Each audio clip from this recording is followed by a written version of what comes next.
Bonjour, j'avais envie d'échanger avec vous et de vous parler de quelque chose qui est un peu le fruit d'une réflexion que j'ai vraiment en ce moment et par rapport à ce que j'ai vécu. Je voulais vous parler des bienfaits de sortir de sa zone de confort. Alors, la zone de confort, ce que j'appelle la zone de confort, toujours à mes stagiaires, je dessine un cercle et c'est la zone de confort dans laquelle on barbote, c'est-à-dire tout ce qui nous est connu et familier. Bien sûr, c'est notre environnement de vie, notre maison, appart, quartier, c'est aussi la famille que nous avons, et puis c'est le bureau, hein, l'endroit où on va travailler, et les collègues, et la hiérarchie, et le lieu comme les personnes. C'est tout ce qui nous est connu, familier, tout ça.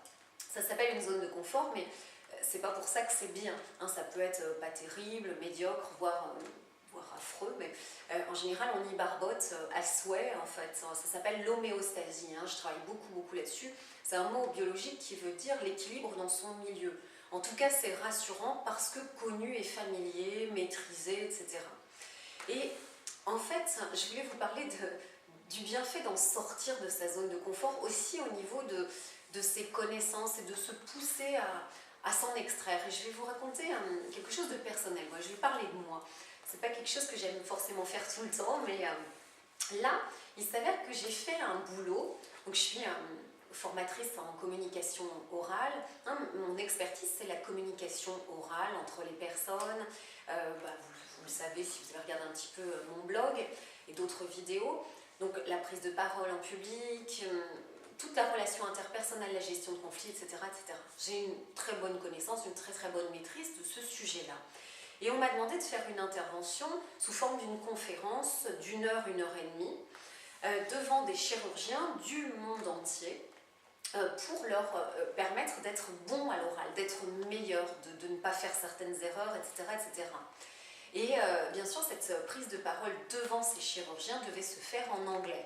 Et si vous voulez, moi j'ai sur le fond, donc le fond j'avais une parfaite maîtrise, c'est dans ma zone de confort, je connais très bien, mais là, que ce soit en anglais, c'était hors zone de confort. Donc ça génère toujours un trac, un stress énorme. J'ai bossé dessus pour la préparer, vous n'avez pas idée. Donc avec un ami anglais, Marc Jen, que je salue et que je remercie encore, avec François Maillet, qui m'a fait répéter aussi.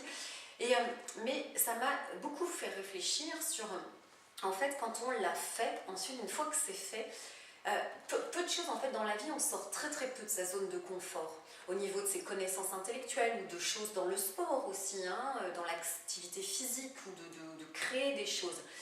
On le fait pas, et ça m'a fait penser à une expérience que j'ai vécue il y a quelques années, il y a 4 ans, grâce à Corrélation en fait, qui sont des amis, une boîte de formation en fait. J'ai suivi en tant que pilote, on va dire, une formation qui s'appelait Poker et Management. Poker et Management, c'est animé par Lionel Rousseau, qui est admirable, une personne admirable, et qui donc a créé cette formation qui a été un très grand moment, très puissant. Et je vais vous raconter. Alors, il s'avère qu'on était un petit groupe, que j'étais la seule d'ailleurs à ne pas savoir jouer au poker, ce qui n'est pas du tout dans ma zone de confort, les jeux de cartes d'une manière générale, les jeux de société encore plus globalement, et je ne suis pas douée en comptage, en calcul, donc en plus tout le monde savait jouer, avait déjà expérimenté, moi j'étais la seule, je ne connaissais pas les règles, qui ont été expliquées très vite, très rapidement, parce que lui il en avait marre sans doute de les raconter, il y en a beaucoup de règles, c'est un peu compliqué, et j'ai pas assimilé tout très bien. Et donc la matinée se passe et je joue au poker tant bien que mal, hein, en étant frileuse, timorée, en perdant tout ce qui était possible de perdre, en suivant à peine, enfin c'était la cata. Et en moi-même, je déprimais complètement, ça m'a rappelé plein de mauvais souvenirs, par exemple l'entrée en 6e et les mathématiques modernes, hein, comme on disait, et c'était l'algèbre et tout ça. J'étais mais larguée de chez larguée, et c'était comme du chinois, quoi. Je ne comprenais rien à rien, parce que c'était de l'abstraction pure en fait, et que on n'était pas habitué à ça. Et bref, je me retrouve complètement larguée, déprimée, ça me rappelait plein de mauvais souvenirs, et c'était pas évident, donc bon, j'essayais de faire bonne figure, mais bon. Et à la fin de la matinée, il nous donne notre profil de joueur. Alors il avait établi, comme ça, c'était quatre grilles sous forme d'animaux. Et en l'occurrence, donc moi j'étais genre un truc comme souris, je me souviens plus exactement, mais c'était... Et moi-même je me dis c'est minable, c'est complètement nul. Alors c'était peut-être le joueur timoré, prudent, qui prend zéro risque, etc. Mais c'était pas négatif, parce que rien n'est tourné négativement. Mais moi je l'interprète évidemment comme ça, alors je m'en rajoute des couches, je me flagelle et tout. Puis l'après-midi, on a reçu notre profil de joueur et il nous donne comme consigne obligatoire de devoir jouer exactement à l'opposé de l'animal que l'on est, du profil. C'est-à-dire que moi, si j'étais une petite souris dans son truc, j'ai dû jouer lion, par exemple.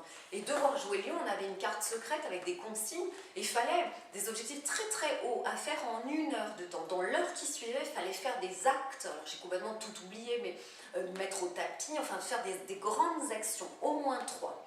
Et lui, il était là et il nous mettait la pression, il surveillait qu'on les fasse. Donc moi, j'étais obligée déjà de me concentrer et de m'impliquer plus. J'ai dû oser, j'ai été obligée de faire les actions. Je me suis mise à gagner. Et puis, je me suis beaucoup plus amusée. J'ai pris plus de plaisir, plus de concentration, plus d'implication dans le jeu. Donc plus de plaisir, etc. etc. J'ai commencé à gagner. Donc c'était... et alors, à l'issue de la journée, en plus, je me suis rendu compte que le poker et la PNL, que là, moi, je maîtrise très bien, c'est la même chose. Hein. Le poker, c'est de la PNL. En plus, on calibre les gens, c'est ce qu'on fait en hypnose, la calibration. Donc ça, j'étais assez douée pour ça. Mais surtout, et au-delà de tout, alors à l'issue de la journée, par exemple, Lionel Rousseau nous dit comme ça, très très modestement, très humblement, qu'il n'est pas un grand joueur de poker dans la vie, que contrairement à Bruel ou à d'autres, etc. Et puis, en fait, je lui dis, mais c'est qu'importe que tu sois un grand joueur ou pas, ça n'a aucune importance, parce que ce que tu fais là, avec ce type de formation, c'est beaucoup plus important, beaucoup plus grand que tout ça. Parce que cette formation-là, quand il nous a forcés à jouer à l'opposé de ce que l'on était, eh bien, en fait, c'est comme une métaphore en hypnose. Et moi, j'utilise énormément de métaphores en hypnose. Les métaphores sont puissantes et font guérir, vraiment, ça impacte l'inconscient. Et quand je lui dis c'est une vraie métaphore d'hypnose, comme une métaphore qui fait guérir cette journée et cette formation telle qu'elle est vécue, alors il me regarde avec des grands yeux écarquillés, puis il se demande, et je lui explique, et puis il me dit, mais tu sais, en fait, ça fait donc plusieurs journées de tests qu'il avait faites, et il me dit, à l'issue de chacune de ces journées, j'ai eu des retours de stagiaires, des gens m'ont dit que des choses ont changé dans leur vie, et des choses relativement importantes. Par exemple, certains se sont vus accorder un poste auquel ils n'avaient même pas songé à le demander, à l'avoir, et on leur a demandé s'ils ne voulaient pas prendre ce job-là, etc., etc. Et il me cite 3 exemples comme ça. Et alors moi, je vais vous parler de moi, parce que c'est la seule chose que...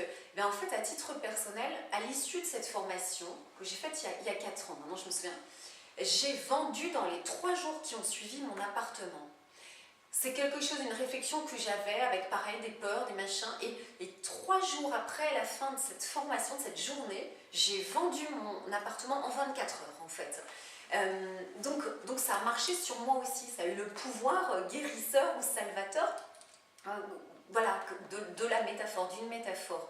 Et en fait, pour en revenir à sortir de sa zone de confort, comme ce que par exemple j'ai pu faire, ce challenge de faire cette conférence en anglais, ben en fait c'est éminemment salvateur, j'ai envie de dire, libérateur en matière d'énergie ou autre, et on devrait s'efforcer de faire des choses qui ne nous sont pas aisées, simples et familières, que ce soit travailler les mains, avec les mains, ou de la poterie ou de l'argile si on n'en est pas doué, faire de l'ikebana, ou faire des choses qui sont aux antipodes de nous, de ce qu'on aime faire et surtout de ce qu'on sait faire, parce que ça développe en fait en nous et dans le cerveau, ça décuple des capacités, dans la vie ça ouvre des portes énormes. Voilà, c'était ce témoignage que j'avais envie de vous donner, pour vous donner envie de sortir de votre zone de confort, tous et toutes, pour réaliser, faire de belles et grandes choses.